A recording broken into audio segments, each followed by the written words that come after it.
कि 3 नाबालिग छात्राएं गुरु नानक चौक में एक ऑटो रिक्शा बुक करती है और ऑटो चालक को कहती है कि उन्हें उसलापुर स्टेशन छोड़ दे। जिसके बाद ऑटो चालक उन्हें स्टेशन लेके पहुंचे। इसके बाद तीनों नाबालिग उसके कहते हैं कि आप फिरोजाबाद का 3 टिकट लेकर आइए। इस पर कि तीनों छात्राएं जो नाबालिग हैं वो स्कूल से भागने के बाद फिरोजाबाद जाने के फिराक में थी, जिनके मंसूबों पर कहीं ना कहीं एक तरफ प्रदेश के अलग अलग जिलों में बच्चा चोर गिरोह सक्रिय होने की जानकारी मिली, तो दूसरी तरफ प्रदेश की राजधानी बिलासपुर से बेहद ही चौंकाने वाला मामला निकलकर सामने आया। जानकारी मिल रही है कि 3 नाबालिग छात्राएं गुरु नानक चौक में एक ऑटो रिक्शा बुक करती है और ऑटो चालक को कहती है कि उन्हें उसलापुर स्टेशन छोड़ दे। जिसके बाद ऑटो चालक उन्हें स्टेशन लेके पहुंचे। इसके बाद तीनों नाबालिग उसके कहते हैं कि आप फिरोजाबाद का 3 टिकट लेकर आइए। इस पर ऑटो चालक को डाउट होता है। इसके बाद ऑटो चालक तत्काल इस पर घटनाक्रम की जानकारी पुलिस विभाग को देता है। इसके बाद 112 की टीम मौके पर पहुंचती, जिसके बाद एक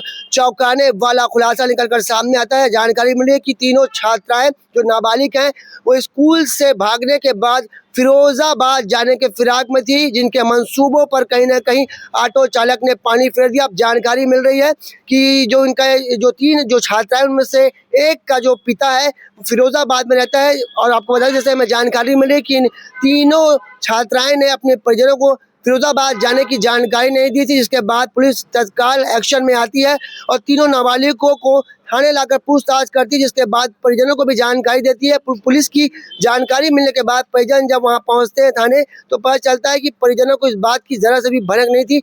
आइए इस पूरे मामले में जानते हैं कि civil line T I Summat Ram Sahu का क्या कुछ कहना और क्या कुछ कार्रवाई इस मामले में की जा रही है। कंट्रोल रूम के माध्यम से सूचना मिली थी कि एक ऑटो में 3 बच्चे संदिग्ध अवस्था में हैं और वो उसलापुर रेलवे स्टेशन तरफ जा रहे हैं।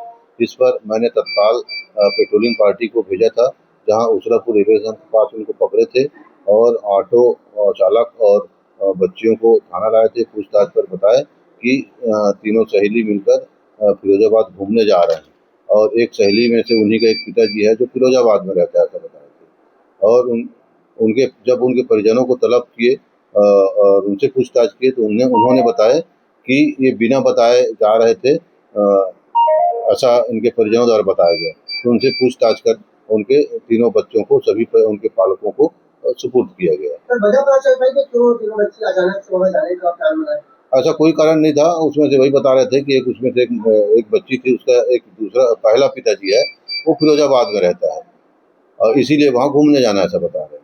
नाबालिग छात्रों के भागने के मामले में civil line T I Summat Ram Sahu ने बताया कि उन्हें जैसे ही घटनाक्रम की जानकारी लगी तो तत्काल पेट्रोलिंग और 112 की टीम को उसलापुर स्टेशन भेजा गया, जहां से तीनों नाबालिगों को बरामद कर थाने लाकर पूछताछ की गई। जिसमें पता चला कि उनमें से एक का जो पिता है वो फिरोजाबाद में रहता था, पर उन्होंने अपने बिलासपुर में रहने वाले परिजनों को कोई भी जानकारी नहीं दी थी। जिसके बाद से तीनों छात्राओं को परिजनों को बुलाकर उन्हें सौंप दिया गया। पर जैसे हमें जानकारी मिली कि तीनों छात्राएं गुरु नानक चौक से ऑटो में बैठी थी, जिनके पास नगद 20,000 रकम थी। इसके साथ ही ऑनलाइन पेमेंट में करीब 50,000 रुपए थे, जिसे पुलिस ने बरामद कर लिया। जानकारी यह भी मिल रही कि तीनों नाबालिग बिना कोई जानकारी दिए, बिना किसी को सूचना दिए बिलासपुर से फिरोजाबाद जाने की ट्रेन से सोच रहे थे। एक बड़ी कहीं ना कहीं अनहोनी को बिलासपुर पुलिस ने रोका। अगर मान लीजिए तीनों नाबालिग कहीं किसी को बिना बताए फिरोजाबाद चले जाते और इनके साथ कहीं कोई अनहोनी हो जाती तो इसका जिम्मेदार कौन होता। तो हम भी आप लोगों से आग्रह करना चाहते हैं कि अपने नाबालिग बच्चों का ध्यान रखें और समय पर टाइमिंग पर ध्यान दें कि कहीं वो जब इस टाइमिंग घर पहुंचती है तो अभी तक घर क्यों नहीं पहुंचे। इन सब बातों को आपको ध्यान देना चाहिए, जिससे क्योंकि आपको बता दें हमें इस जानकारी मिली कि प्रदेश के अलग अलग जिलों में बच्चा चोर गिरोह सक्रिय होने की जानकारी मिल रही है। आपको बता दें कि तीनों बच्चों को सुरक्षित उनके माता पिता को सौंप दिया गया है। कैमरामैन मोनू सिंह के साथ जिया खान, CG भास्कर।